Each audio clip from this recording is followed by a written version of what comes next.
बस ठीक है। जय राधा माधव जय कुंज बिहारी।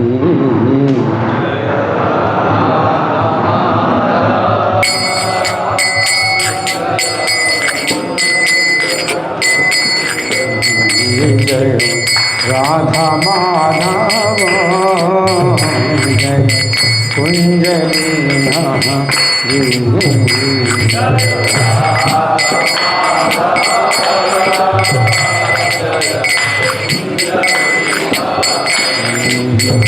जय गोपी जन वल्लभ जय गिरिवर धारी।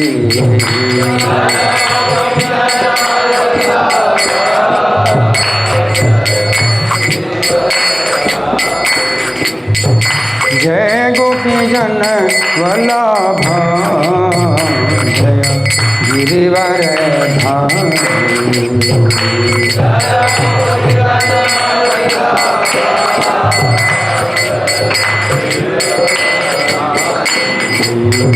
जय यशोदनंदन जय ब्रजजन रंजन।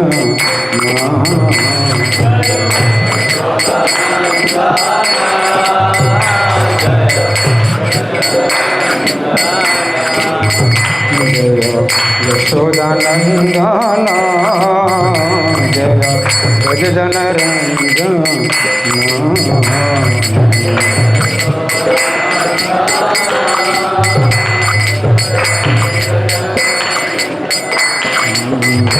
जय यमुना तीर वनचारी जय कुंज बिहारी।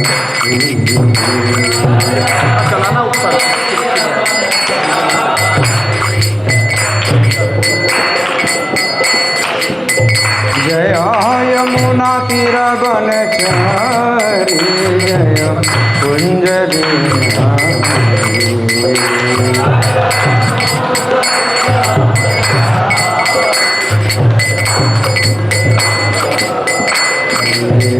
जय राधा माधव जय कुंज बिहारी।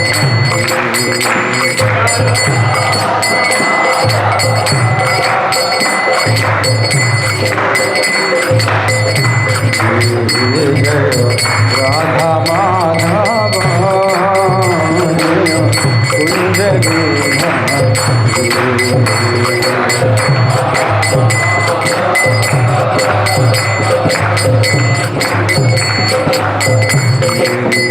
निताय बोल हरि बोल हरि बोल हरि बोल हरि बोल।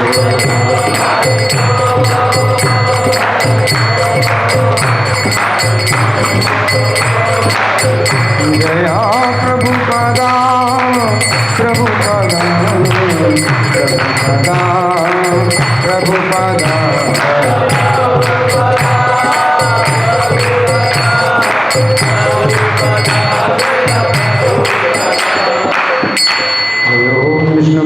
परमहंस परिव्राजकाचार्य अष्टोदश श्री श्रीमद् डिवाइन ग्रेस अभयचरणारविंद भक्ति वेदांत स्वामी श्रील प्रभुपाद की जय। व्यक्त लीला प्रविष्ट ISKCON founder acharya saviour of the whole world Srila Prabhupada की जय। नामाचार्य हरिदास ठाकुर की जय। प्रेम से कहो श्री कृष्ण चैतन्य प्रभु नित्यानंद श्री अद्वैत गदाधर श्रीवासादि गौर भक्त वृंद की जय। श्री श्री राधा कृष्ण रुक्मिणी द्वारकाधीश ललिता विशाखा गोप गोपिका श्याम कुंड राधा कुंड गिरि गोवर्धन की जय। श्री श्री गौरताई की जय। श्री श्री जगन्नाथ सुभद्रा बलदेव की जय। समवेत भक्त वृंद की जय। अनंत कोटि वैष्णव वृंद की जय। इस्कॉन वर्तमानाचार्य वृंद की जय। गौर प्रेमानंदी और glorious devotees All glories to single devotees. All glories to single devotees. All glories to Sri Guru and Gauranga. तो मुझे लगता है कि पंखा चला दिया जाए क्योंकि मक्खियाँ बहुत आ रही हैं। अगर कोई दिक्कत होगी तो मैं बता दूंगा। पंखा चला दीजिए। ओम नमो भगवते वासुदेवाय।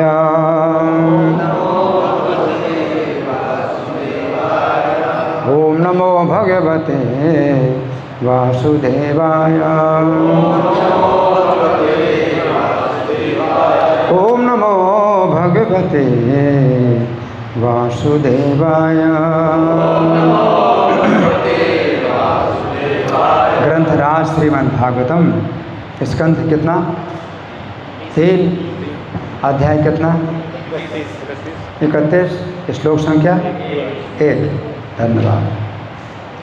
तो स्कंध 3, अध्याय 31, श्लोक संख्या 1। मेरे पीछे बोले। श्री भगवान उवाच कर्मणा देव नेत्रेण जंतुर्देहोपपत्तये स्त्रिया प्रविष्ट उदरम पुंसोरेता कणाश्रयः। श्री भगवान उवाच कर्मणा देव नेत्रेण जंतुर्देहोपपत्तये स्त्रियाः प्रविष्ट उदरम पुंसोरेता कणाश्रयः। श्री भगवान उवाच कर्मणा देव नेत्रेण जंतुर्देहोपपत्तये स्त्रिया प्रविष्ट उदरम पुंसोरेता कणाश्रयः।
वैष्णो देवी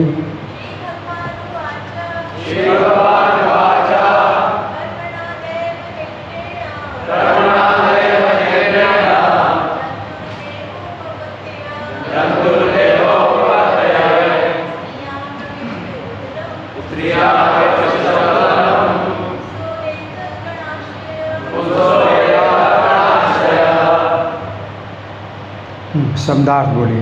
श्री भगवान उवाच श्री भगवान ने कहा कर्मणा कर्म फल के द्वारा देव नेत्रेण भगवान की अध्यक्षता में जंतु जीव देह शरीर उपपत्तये प्राप्त करने के लिए स्त्रियाः स्त्री के प्रविष्टः प्रवेश करता है उदरम गर्भ में पुंसः पुरुष के रेतः वीर्य का कण सूक्ष्म भाग आश्रय रहते हुए।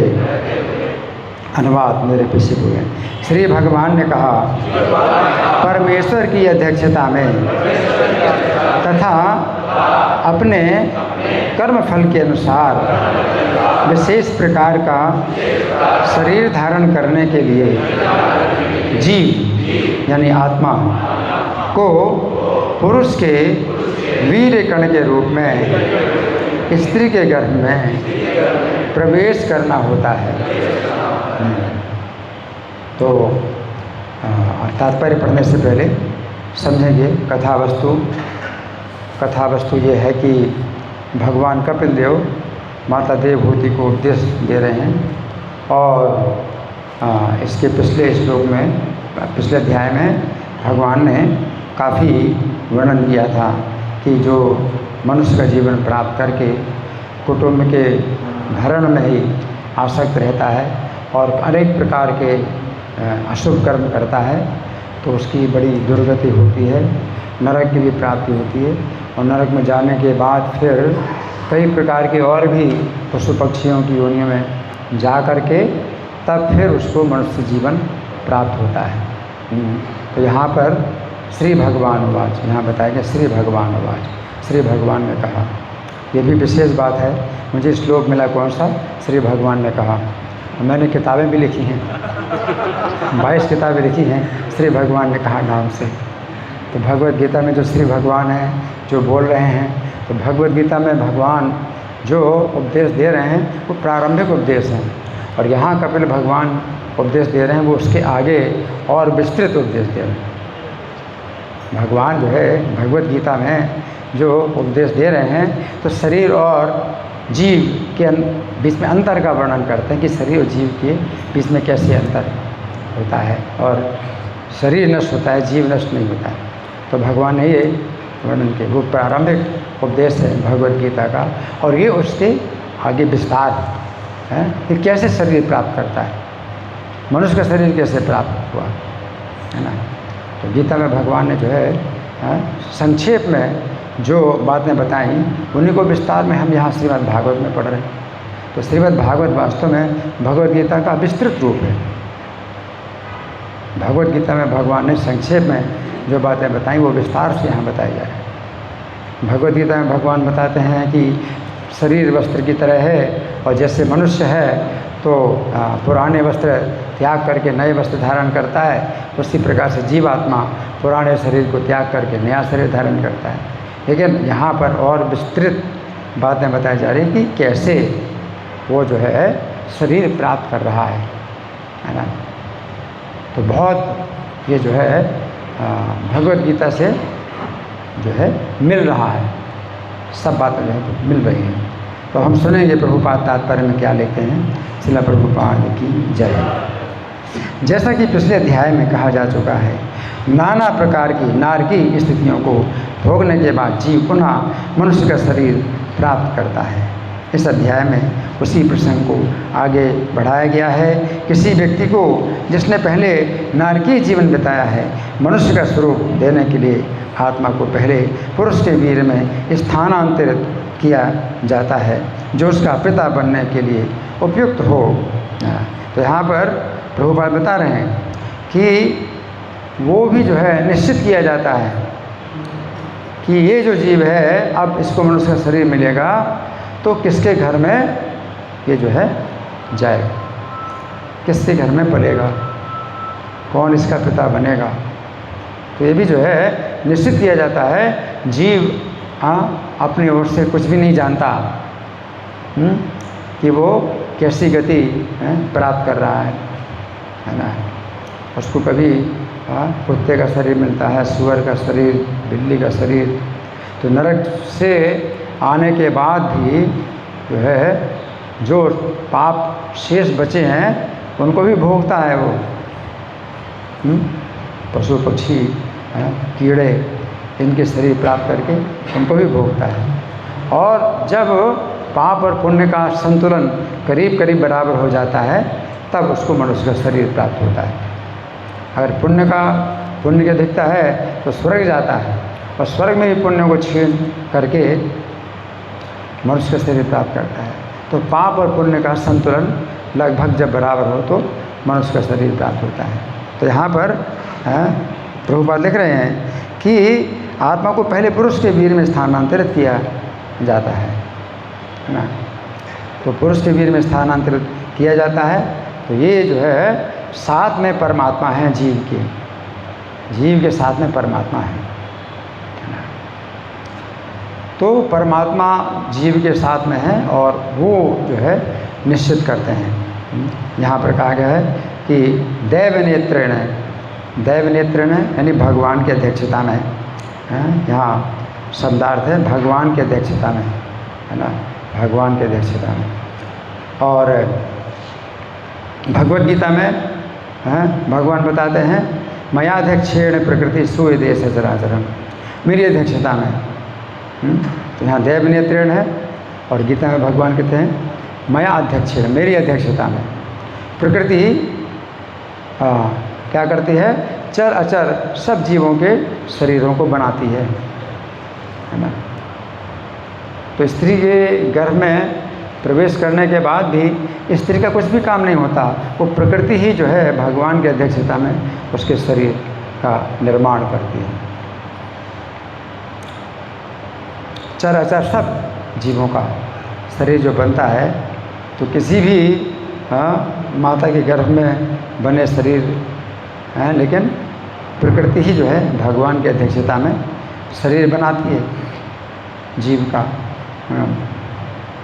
तो यहाँ पर दैवनेत्रेण का मतलब ये भी है केवल शरीर ही नहीं बनाती, बल्कि मनुष्य का अगर शरीर मिलना है तो भगवान की अध्यक्षता में उसको जो है उसी पुरुष के वीर में प्रवेश करना होता है, जो कि भगवान के द्वारा निश्चित हो गया है कि इसके घर में ये जन्म लेगा, है ना, कौन पिता बनेगा, है ना, ये निश्चित हो जाता है। आगे प्रभुपाद लिखते हैं संभोग के समय पिता के वीर से ये आत्मा माता के गर्भ में स्थानांतरित हो जाता है। ये तरीका है।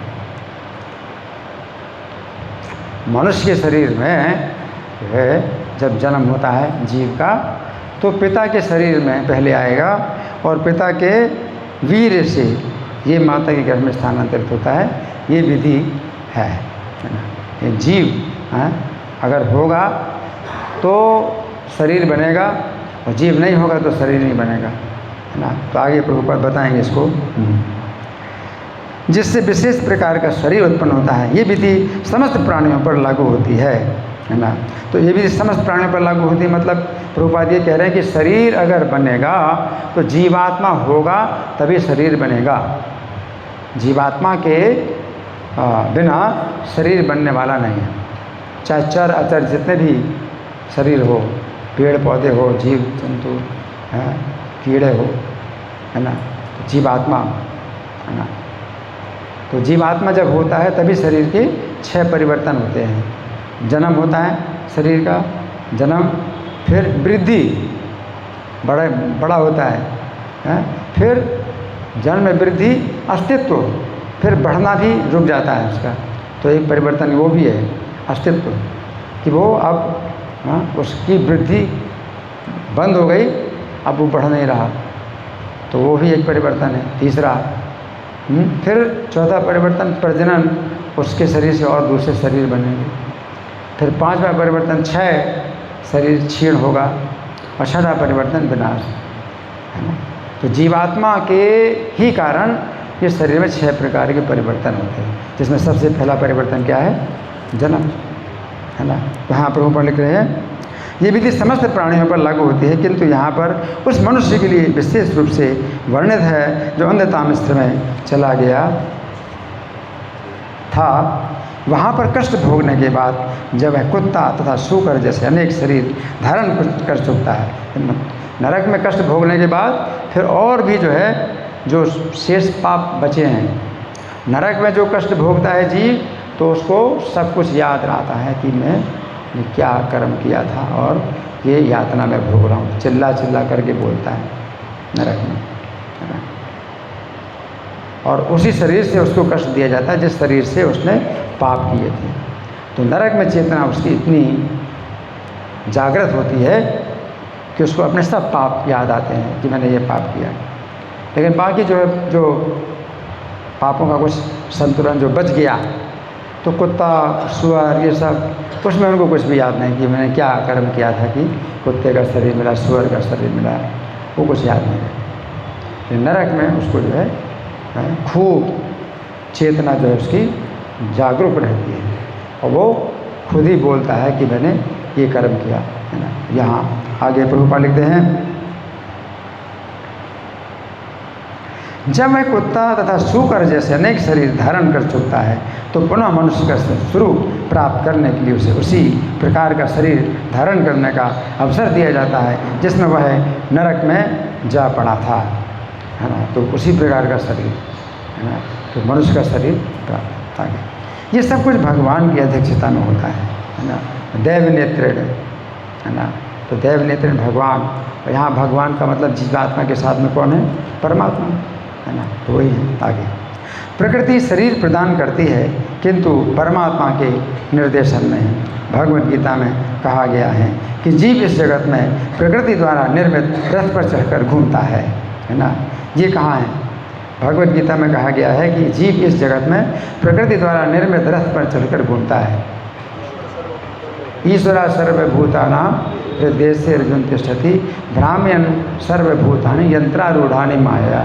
तो माया के द्वारा जो है बने हुए यंत्र पर रूढ़ानि, सर्वभूतानां समस्त बहुवचन में है, यंत्र आरूढ़ानि, जीवात्मा जो है माया के द्वारा बने हुए यंत्र में आरूढ़ हैं और फिर भ्रमण करते हैं, है ना।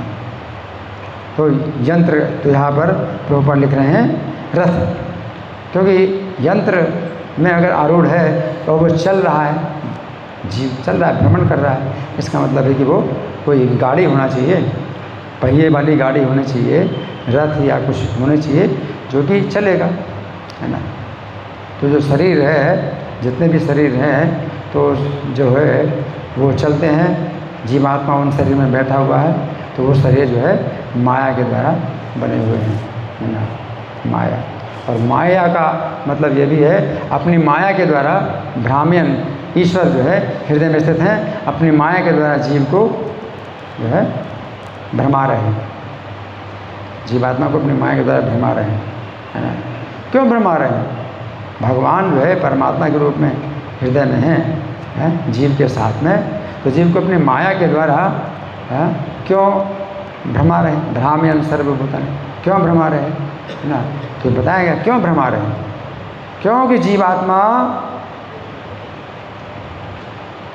भगवान की शरण नहीं लेता और वो सोचता है कि मुझे इस प्रकार से सुख मिल सकता है, उस प्रकार से सुख मिल सकता है। तो भगवान परमात्मा के रूप में उसकी इच्छा का विरोध नहीं करते, है ना, और उसको जो है कहते हैं कि ठीक है तुम ये ट्राई कर लो, अगर तुम सुखी हो सकते हो तो तुम ट्राई कर लो, प्रयास कर लो, है ना। और माया उसको दिखाती है कि हाँ इसमें सुख मिलेगा, माया दिखाती है कि यहाँ सुख मिलेगा, और वो सोचता है कि हाँ यहाँ सुख मिलेगा। तो सब कुछ कारण जीवात्मा का ही है कि जीवात्मा भगवान से स्वतंत्र होकर के सुखी होना चाहता है। तो वो चाहता है कि उसको इस प्रकार से सुख मिले, इस प्रकार से सुख मिले कि भगवान से स्वतंत्र होकर के मैं सुखी हूँ। तो वो खुद ही चाहता है, क्या चाहता है? भ्रम की स्थिति में रहना, धोखे, वो स्वयं धोखे में रहना चाहता है, क्योंकि भगवान से अलग होकर के जीव को सुख मिल नहीं सकता, और वो चाहता है कि मुझे सुख मिले। इसका मतलब क्या है कि उसको गलत जो भ्रांति है वो होनी चाहिए, वो चाहता है कि उसको गलत भ्रांति हो। इसलिए भगवान कहते तमेव शरणम गच्छ सर्वभावेन भारत। तो हृदय में स्थित जो परमात्मा है उन्हीं की शरण जाओ, तत्प्रसादात पराम शांति, वो प्रसन्न हो गए तो परम शांति प्राप्त होगी, है ना। तो वो प्रसन्न हो गए तो प्रभुपाद कहते हैं कि परमात्मा की शरण में जाओगे, अपने हृदय में परमात्मा, तो वो किसी भक्त से मिला देंगे, किसी साधु से मिला देंगे और उसको जो है रास्ता मिलेगा। तो उनकी प्रसन्नता से परम शांति प्राप्त होगी, स्थानम प्राप्ति शाश्वत स्थान प्राप्त होगा, है ना। तो यहाँ पर प्रभुपाद लिख रहे हैं कि भगवत गीता में कहा गया है कि जीव इस जगत में प्रकृति द्वारा निर्मित रथ पर चढ़कर घूमता है, परम पुरुष परमात्मा रूप में व्यष्टि आत्मा के साथ सदैव उपस्थित रहते हैं, है ना। तो प्रत्येक जीवात्मा के साथ में भगवान परमात्मा के रूप में ऐसे स्थित रहते हैं जैसे कि वो केवल उसी के ही साथ हैं, और प्रत्येक जीव के साथ में भगवान जो है कैसे हैं, एक ही परमात्मा है, लेकिन अविभक्तम च भूतेषु विभक्तम एव च स्थितम, वो विभक्त नहीं है, विभक्त जैसे रहते हैं। तो प्रत्येक जीव के साथ में भगवान जो है हितैषी मित्र हैं, प्रत्येक जीवात्मा के हितैषी मित्र हैं और उसके बारे में ही सोचते हैं।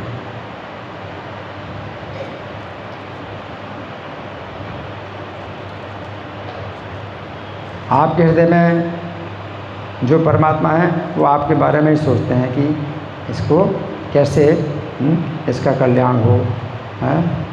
और इनके हृदय में जो परमात्मा है इनके बारे में सोचते हैं, और पूरी जो है उनकी एकाग्रता होती है अपने साथ में जीव की प्रति। ये भगवान की ऐसी शक्ति कि अपना विस्तार इस प्रकार करते हैं।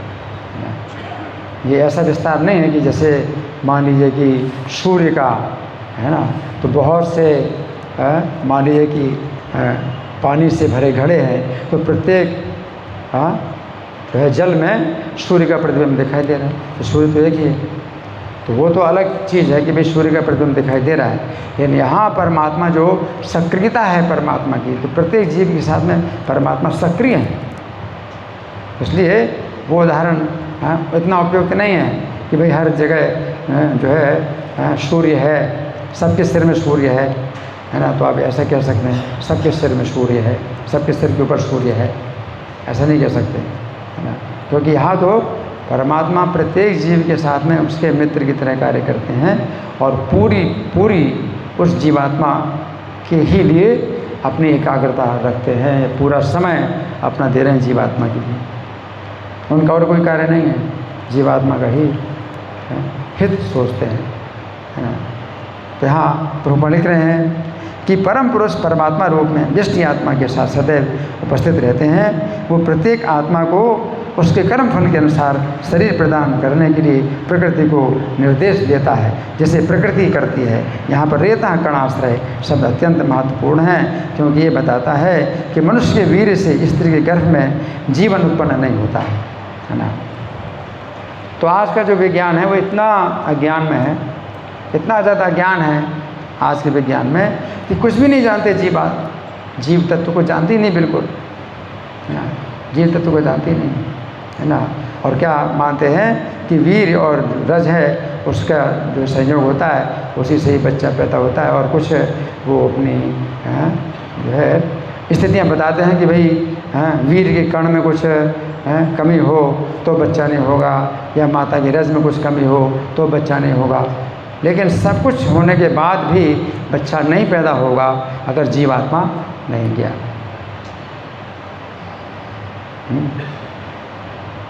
जैसे आत्मदेव नाम के ब्राह्मण थे, तो उनको जो है पुत्र नहीं हो रहा था, तो एक सन्यासी उनको दिखाई दिए, तो सन्यासी ने उसके मस्तक की रेखाएं पढ़कर कहा 7 जन्मों तक आपको कोई पुत्र नहीं है, इसलिए पुत्र प्राप्त करने का जो है प्रयास मत करो, उससे और अनिष्ट होगा, आप पुत्र प्राप्त करने का प्रयास मत करो।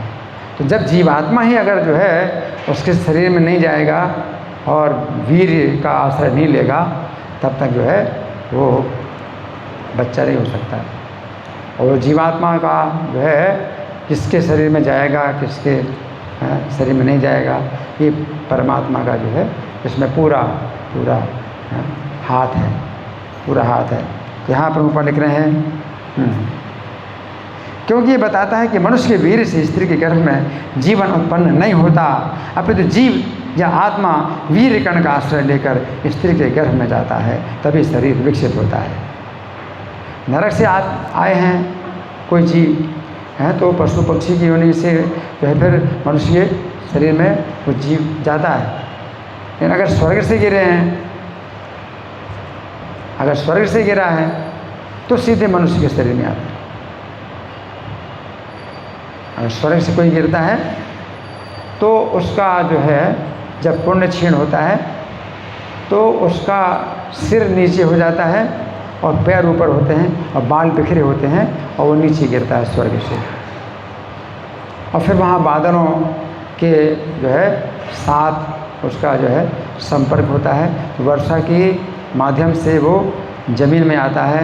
ज़मीन के अंदर फिर जो बीज होता है उसमें वो जीवात्मा रहता है। उस बीज से जो अन्न बनता है या जो है भोजन बनता है, उसके माध्यम से वो जीवात्मा उस पिता के शरीर में जाता है जिसके घर में उसको जन्म लेना।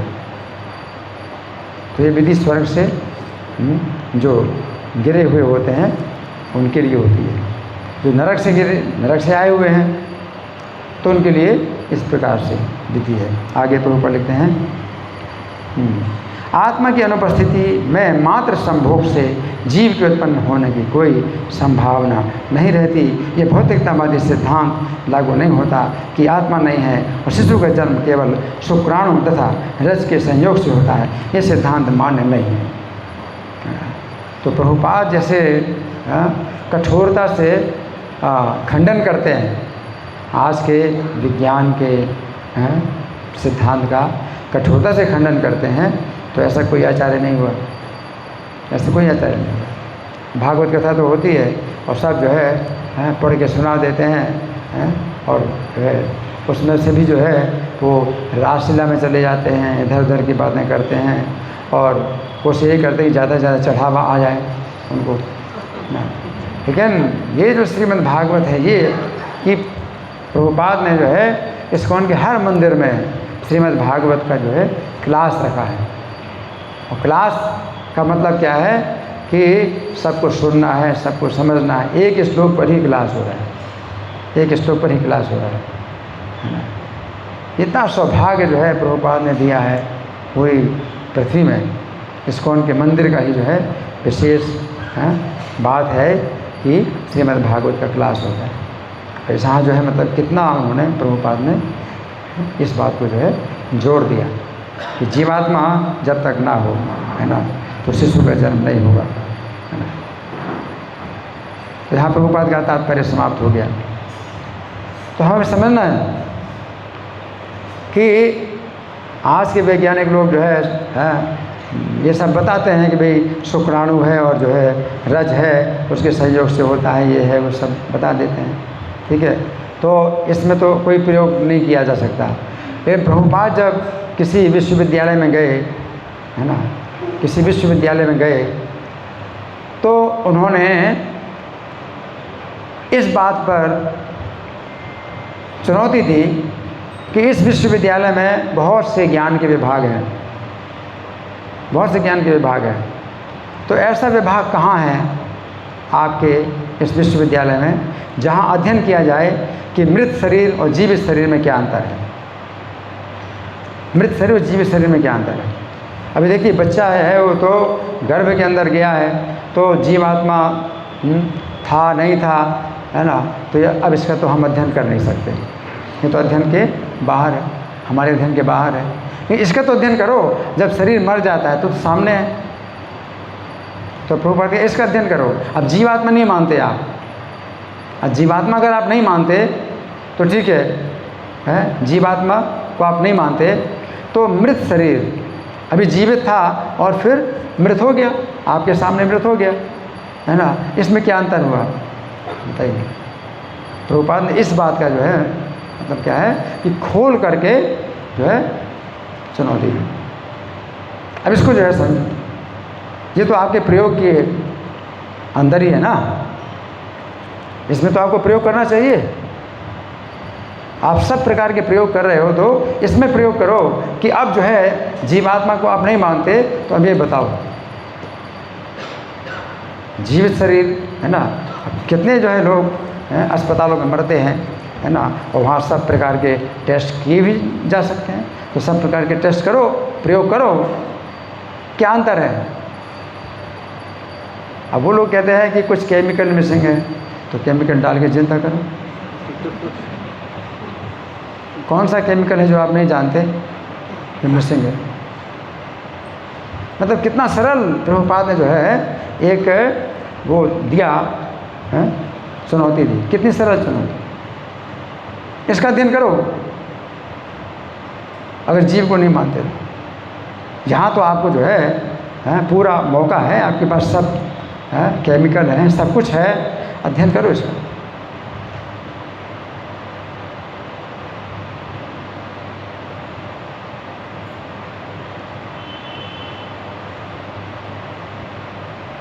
तो हमारे शास्त्र जो है स्पष्ट बताते हैं कि जब जीवात्मा जो है शरीर से निकल जाता है तो शरीर जो है फिर सड़ने लगता है। जब तक जीवात्मा है शरीर में तब तक उसमें 6 प्रकार के परिवर्तन होते हैं, और जैसे ही अंतिम परिवर्तन हुआ, जीवात्मा निकल गया, तो फिर विनाश। अब आप जो है कुछ नहीं कर सकते, मृत शरीर।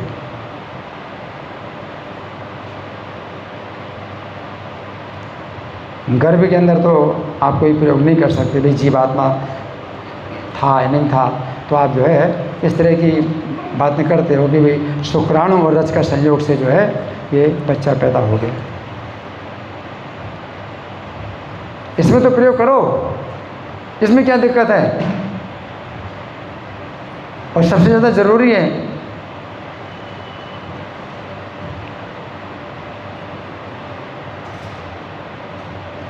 भगवद गीता का जो सिद्धांत है वो अकाट्य है। इसलिए प्रभुपाद ने जितने भी तात्पर्य दिए, जहाँ ये बात आती है शरीर और जीवात्मा के संबंध में बात आती है, तो प्रभुपाद जरूर तात्पर्य देते हैं। जितने भी श्लोक आते हैं सब में प्रभुपाद तात्पर्य जरूर देते हैं। बाकी इसी श्लोक का तात्पर्य दें ना दें, उसमें भी बड़ी मतलब अद्भुत बातें होती हैं, और प्रभुपाद छोड़ भी देते हैं, तात्पर्य छोड़ देते हैं। जहाँ इसी बात को दोहराया जा रहा है, और प्रभुपाद भी हर श्लोक में तात्पर्य देते रहते हैं कि शरीर और जीवात्मा में अंतर, इसको जो है अच्छी प्रकार से समझना है, और वही जो है आपकी नींव है, कृष्ण भावनामृत की नींव है।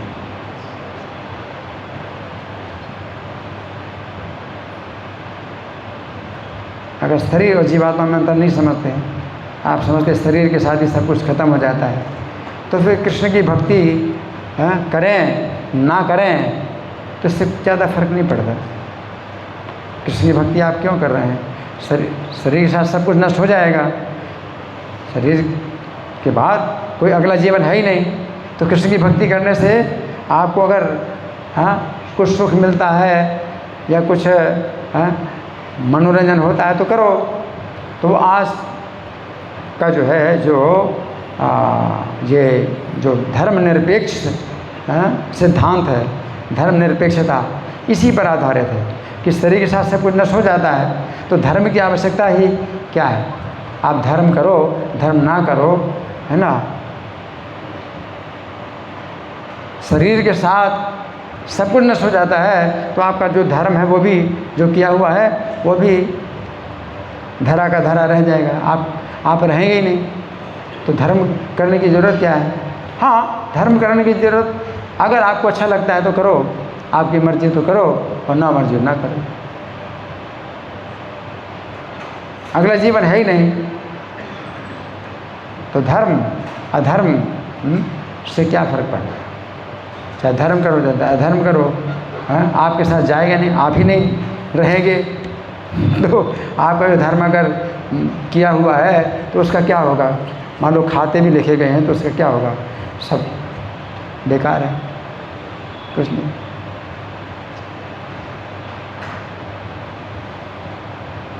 इसलिए प्रभुपाद ने इसको इतना जोर दिया कि हम शरीर नहीं हैं, हम आत्मा हैं, इतना जोर दिया।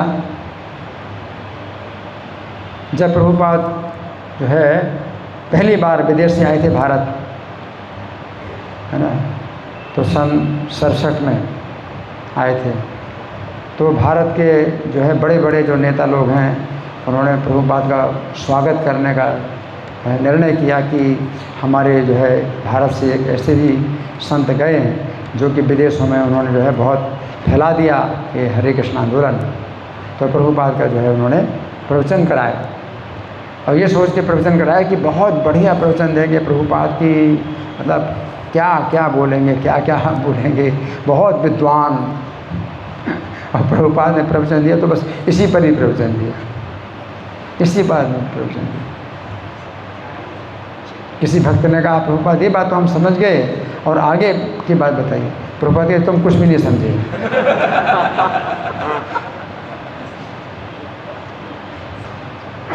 आप देख लीजिए श्रीमद् भागवत में, भगवत गीता में, जहाँ जीव और आत्मा, शरीर और आत्मा की बात आती है तो प्रभुपाद तात्पर्य जो है मतलब ज़रूर देते हैं, बहुत जो है गहराई से इस पर जो है प्रकाश डालते हैं। हमेशा देखिए आप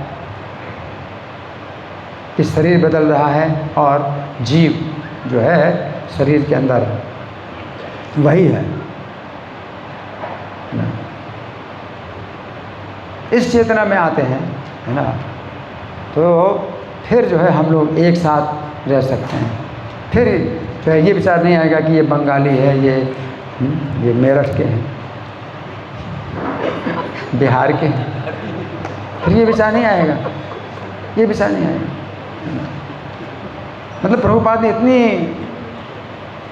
पक्की नींव बना दी है इस आंदोलन की कि कभी इस बात को लेकर के होगा ही नहीं कि भाई हम जो है ग्रुप बनाएं, अपना यूनियन बनाएं, है ना।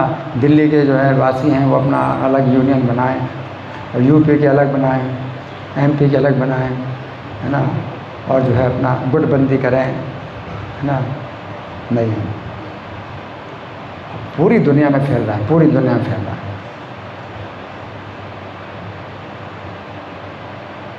कल भी श्लोक जो है गीता का हुआ था, 14वें अध्याय का 4था श्लोक, अहम बीज प्रदा पिता, कि मैं बीज प्रदान करने वाला पिता हूँ। तो इसको लेकर के ही जो है धर्म नारायण प्रभु ने बड़ा अच्छा प्रवचन दिया था, है ना। तो कहने का मतलब ये है कि जो जीवात्मा है वो नष्ट नहीं होता, और जब शरीर बदलता है तो फिर शरीर का क्या महत्व है कि जैसे मैं कपड़े देखूं कि भाई ये कपड़े सफ़ेद हैं, ये लाल हैं, तो सफ़ेद कपड़े वाले जो है ज़्यादा अच्छे हैं, लाल कपड़े वाले ठीक नहीं हैं, कुछ ऐसा है ना। तो वस्त्रों, रोज़ आप वस्त्र बदल करके आते हैं, तो यही मतलब देखता रहूँ कि भाई आज कौन सा कपड़ा पहना, आज कौन सा कपड़ा पहना, ये कपड़ा क्यों पहना, वो कपड़ा क्यों पहना, है ना। व्यक्ति की पहचान होती है कि भाई व्यक्ति आया कि नहीं आया, है, उसके अटेंडेंस देखी जाती है, कौन से कपड़े, इसका जो है कोई अर्थ नहीं है, कोई महत्व नहीं है। उसी प्रकार से शरीर कहाँ भी पैदा हुआ, मनुष्य शरीर पैदा हुआ है तो जो है यहाँ मंदिर में स्वागत है, हर व्यक्ति को अवसर दिया जाता है कि वो इस अवसर का लाभ उठाए, मनुष्य के जीवन का लाभ उठाए, है ना। तभी हमारे पास कुछ समय है तो आप लोगों के साथ कुछ मंथन, कुछ चर्चा, कोई प्रश्न या मैं प्रश्न करूँ। जी प्रभु।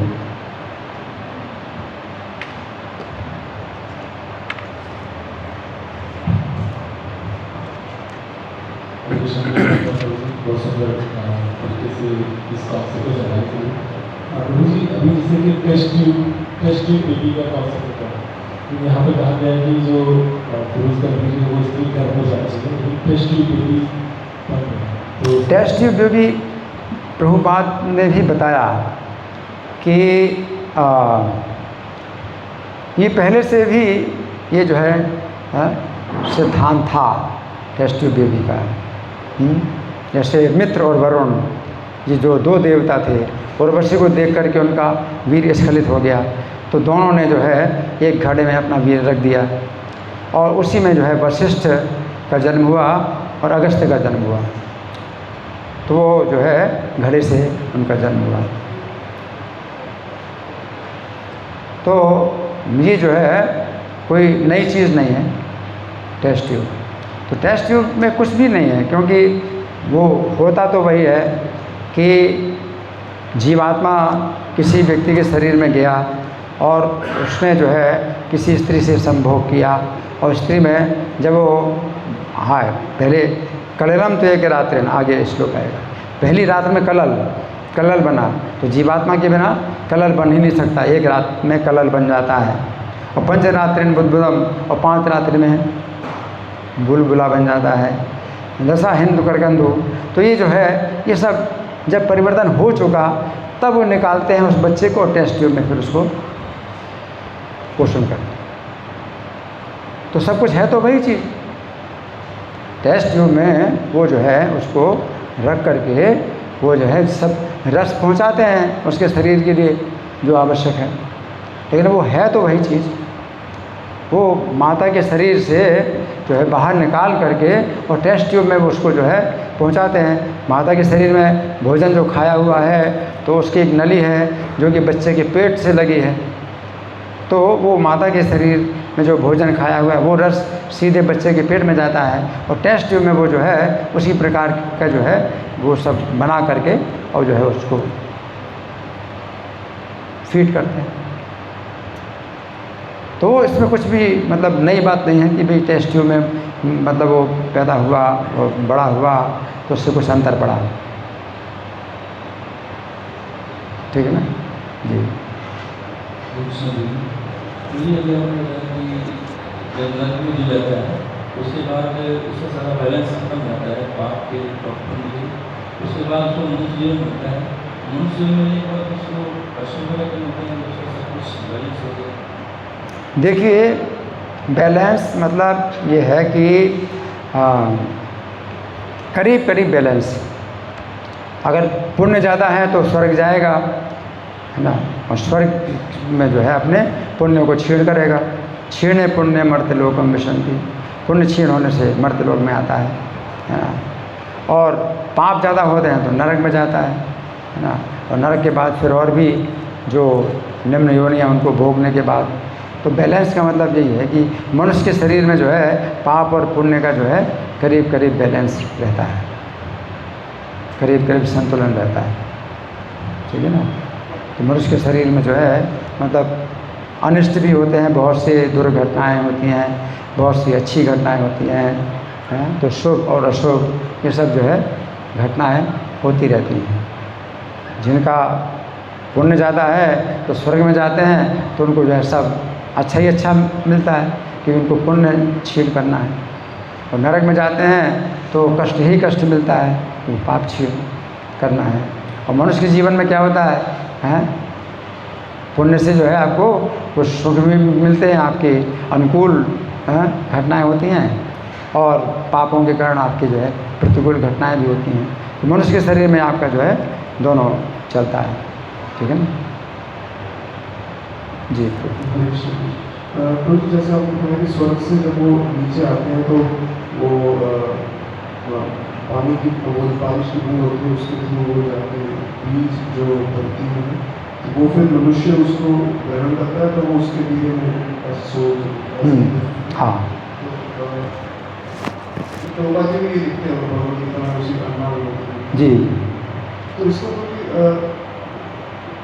जैसे कुछ भी जो है वो तो पौधा बन जाते हैं, हम हर ऐसा है कि जो बीज है जो बीज बनता है ना, तो उसमें कोई आत्मा नहीं होती। बीज को जब बोया जाता है ज़मीन में, बीज को जब ज़मीन में बोया जाता है और सिंचन होता है, उस समय आत्मा प्रवेश करती है, जिसको वृक्ष का शरीर मिलना होता है। उसमें आत्मा प्रवेश करती है जिसको वृक्ष का शरीर मिलना होता है ना। और वो बीज जिसमें कि स्वर्ग से आई हुई आत्मा है ना, तो वो बीज जो है बोई नहीं जाएगी, वो बीज बोया नहीं जाएगा। उस बीज का जो है जो भी है अनाज बनेगा, दाना बनेगा, आटा बनेगा, जो बनेगा तो या दाल, तो वो जो है मनुष्य जब खाएगा भोजन, हाँ, वो खाएगा भोजन तो उसके शरीर में जाएगा और वो वीर के कण में आ जाता है। ठीक है। जिस चीज का मतलब कर्म है उसमें पेड़ बनना है तो वो पेड़ बनेगा। हाँ जिसका है वो फिर मनुष्य की हाँ, द्वारा लिया। लेकिन जो पेड़ भी बनता है तो उस समय बीज में नहीं होता वो है। जैसे बीज जैसे बोया गया है ज़मीन में, सिंचन हुआ, तब वो जीवात्मा उसमें जाता है जिसको पेड़ बनना होता है। सिंचन किसी को है। ठीक है ना।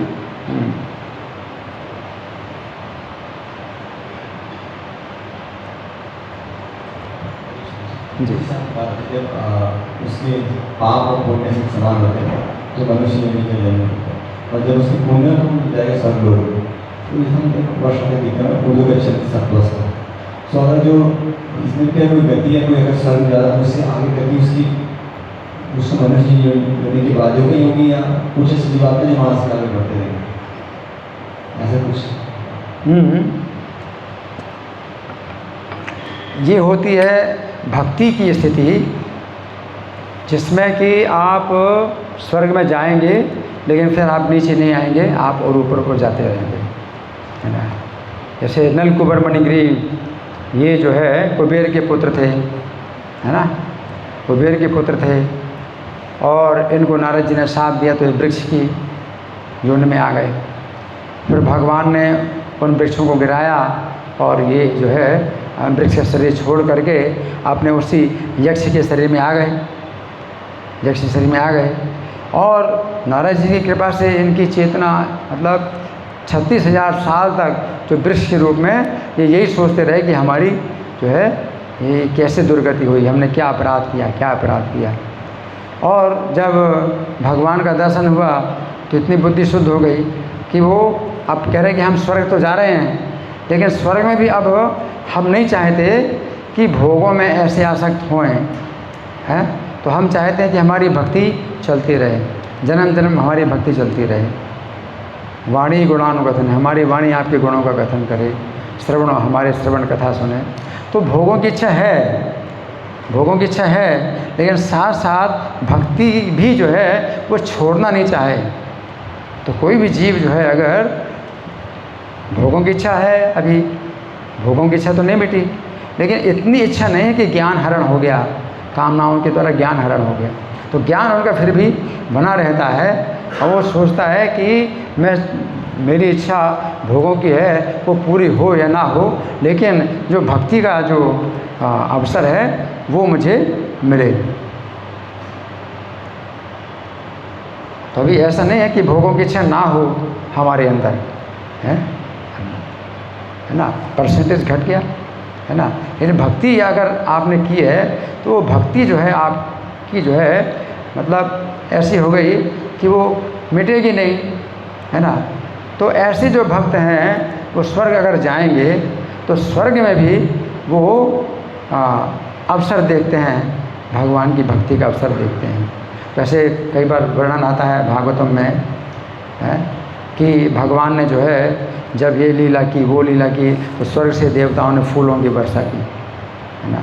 तो वो कौन से देवता होते हैं? तो कुछ देवता हैं जो स्वर्ग में गए और भोगों में लगे हुए हैं, उन्हें कुछ मतलब नहीं है कि भगवान ने पृथ्वी में अवतार लिया कि नहीं लिया अवतार, उन्हें कोई मतलब नहीं है। वो भोगों में लगे हुए हैं, अपने पुण्य को छेड़ कर रहे हैं और फिर नीचे जाएंगे, पृथ्वी में नीचे जाएंगे। लेकिन जो देवता स्वर्ग में हैं और वो जो है भक्ति करते रहे तो स्वर्ग से भी उनको पता चल जाता असली अवतार कहाँ है। नकली अवतार का जो है वो दर्शन करने नहीं आते हैं। यहाँ तो नकली अवतार के खूब चल रहे हैं, लेकिन उनको जो है असली अवतार का पता चल जाता है। और वो जो असली अवतार का जो है दर्शन करने आते हैं और उनके जन्म का जो है दर्शन करते हैं, उनकी और लीलाओं का दर्शन करते हैं, तो वो जो है फूलों की वर्षा करते हैं। तो ये अप्सराएं नृत्य करती हैं। तो स्त्रियां भी कुछ ऐसी हैं जो कि स्वर्ग में जाती हैं, लेकिन भक्ति उनकी जो है चूँकि इतनी पक्की हो गई है कि भक्ति को वो छोड़ नहीं सकते। इसलिए भोगों में अब जो है आसक्ति घटती जाती है और भक्ति में उनकी जो है रुचि बढ़ती जाती है। तो स्वर्ग में भी आप जो है इस तरह से कर सकते हैं। इसलिए हमने क्या प्रार्थना की, मम जन्मनि जन्मनि ईश्वरे भवतात भक्ति रहे, तो कि जन्म जन्म भक्ति रहे। ठीक है, तो आप जो है कहीं भी हम जन्म लें, ये भक्ति हमारी जो है बनी रहे, किसी भी जन्म है तो हमें जन्म से कोई शिकायत नहीं है, जन्म हो, ये भक्ति बनी रहे। तो ये प्रार्थना अगर आप करते हैं तो आपके अंदर भोगों की इच्छा है तो स्वर्ग में आप जाएंगे, लेकिन स्वर्ग में आपकी भोगों की इच्छा घटती जाएगी और भक्ति में रुचि बढ़ती जाएगी और आप स्वर्ग से फिर कहाँ जाएंगे, परम धाम। ठीक है ना जी, हरि बोल। ठीक है, और कोई?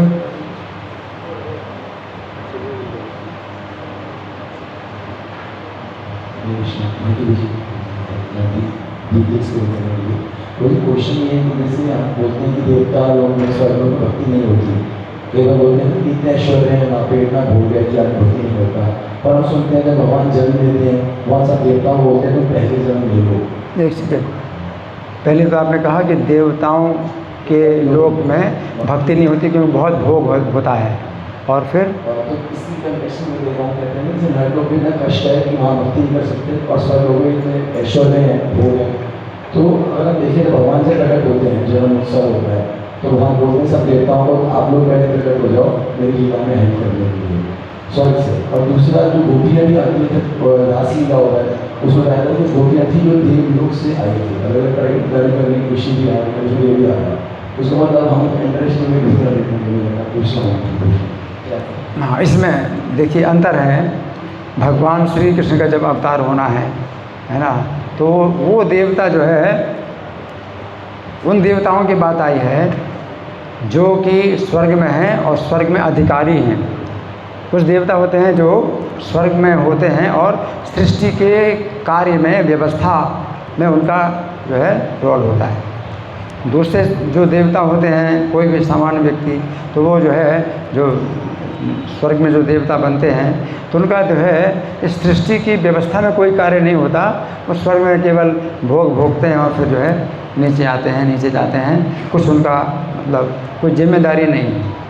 तो जो देवता हैं, देवियां हैं स्वर्ग में, उनको कुछ पद प्राप्त हुआ है स्वर्ग में, है ना। किसी को इंद्र का पद प्राप्त हुआ है, वसु हैं, है ना, रुद्र हैं, ये सब जो है अलग अलग उनको पद प्राप्त हुआ है, तो उनकी बात अलग है। ठीक है ना। और सामान्य जो जीव मनुष्य है वो स्वर्ग में जाएगा तो उसका कोई पद नहीं है, वो अपना पुण्य भोगेगा, अपना पुण्य क्षीण करेगा और आते जाते रहेंगे। हरि बोल। हरे कृष्ण जी। प्रभु जी, ये जैसे हम भक्ति कर रहे हैं तो हमें ये कैसे पता चलेगा कि जो हमारे भक्ति के जो लक्षण है, मतलब भक्ति ठीक चल रही है, सही डायरेक्शन में चल रही है, या सिर्फ इल्यूजन हो रहा है कि हाँ ठीक है भक्ति कर रहे हो? इसमें तो देखिए आपको खुद ही पता चलेगा, जैसे आप भोजन कर रहे हैं, है ना, तो आपको खुद ही पता चलता है कि आपकी भूख मिट रही है और आपकी पुष्टि हो रही है ना। हाँ, तो तुष्टि पुष्टि क्षुद्ध पायोनुघासम, प्रत्येक ग्रास में आपको तुष्टि, पुष्टि और क्षुधा निवृत्ति तीनों चीज़ें हो रही हैं।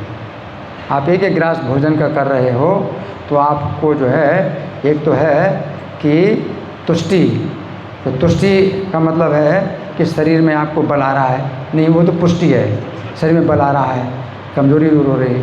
और तुष्टि का मतलब है आपको स्वाद भी मिल रहा है, और क्षुधा निवृत्ति और भूख भी मिट रही। तो ये जो है तीनों एक साथ होती हैं। उसी प्रकार से आप जो है जब भगवान की भक्ति करते हैं तो आपको खुद ही पता चलता है कि कितना आपकी जो है अभिरुचि हो रही है और भोगों में आकर्षण कितना आपका घट रहा है। तो अभी एकदम से नहीं मतलब पूरा घट जाएगा, भोगों के प्रति आकर्षण एकदम से नहीं घट जाएगा। ये उसके क्रम होते हैं कि श्रद्धा, आप पहले श्रद्धा के धरातल पर हैं तो आपको शास्त्र में श्रद्धा होती है, भाई ये भगवद गीता शास्त्र जो है ये हमारे कल्याण के लिए है, तो श्रद्धा ये फिर साधु संग दूसरा उसका जो है स्टेप, मतलब सीढ़ी साधु संग, तो आप साधु का संग करते हैं, है ना, उसमें आप जिज्ञासा करते हैं, तो दूसरा स्टेप फिर भजन क्रिया, फिर आप जो है भजन शुरू कर देते हैं तो आपका मन जो है उल्टी चाल चलता है, लेकिन आप मन को फिर भी आप पकड़ करके और जो है मार पीट करके आप भजन कर रहे हैं। भजन क्रिया है ना। भजन क्रिया के बाद अनर्थ निवृत्त, फिर अनर्थ दूर होते हैं। जैसे बहुत समय लगता है, अनर्थ दूर हो रहे हैं। तो आप देखोगे कि 1 साल पहले 2 साल पहले कैसा लगता था, आप देखते थे भोगों को, विषयों को, तो आपको कैसा लगता था। अभी कुछ कम हुआ, 1% कम हुआ, 2% कम हुआ, तो आप देखें, ठीक है ना। अनर्थ निवृत्ति इस तरह से होता है। अनर्थ निवृत्ति के बाद फिर निष्ठा, फिर रुचि, आसक्ति, भाव, प्रेम, ठीक है। ठीक है, धन्यवाद। ग्रंथराज श्रीमद् भागवतम की